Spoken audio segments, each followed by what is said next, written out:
Ici, on est dans le secteur 5 qui est à l'emplacement des futures halles et ce secteur nous a permis d'étudier des vestiges notamment du 19e siècle, mais en allant plus profondément, on a pu mettre au jour une grande zone humide en rive gauche d'un ancien bras, très probablement de la Mayenne, dont on a pu étudier quelques aménagements de berges qui prennent la forme d'un enrochement avec des pieux en bois. Ces aménagements, on peut les dater du XVIe siècle et on se rend compte que dès cette époque, l'homme a occupé largement ce milieu,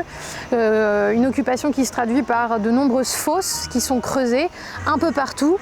des fosses dont on ne sait pas pour toutes à quoi elles ont bien pu servir et qu'on date entre le XVIe et le XVIIIe siècle, même si certaines d'entre elles, qui ont un comblement un peu particulier, pourraient se rattacher à une activité de blanchisserie qu'on connaît dans ce secteur et qui ont œuvré au moins depuis l'époque moderne et peut-être plus anciennement encore. Donc, ce sont des conditions de fouille un peu particulières puisqu'on arrive au niveau de la nappe phréatique, donc on a de l'eau qui remonte, mais cette eau elle est assez pratique puisqu'elle conserve bien les vestiges en matériaux organiques comme le bois, le cuir, on a découvert des paires de chaussures par exemple, des noyaux de cerises, de prunes qui peuvent aller dans le sens d'une activité particulière comme la tannerie, donc on a fait également tout un tas de prélèvements pour pouvoir éventuellement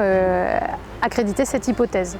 On a également découvert des choses un peu plus surprenantes comme deux fosses dans lesquelles on a trouvé des squelettes de chevaux, deux chevaux dont l'un possédait encore son étrier. Des découvertes assez intéressantes dans ce secteur.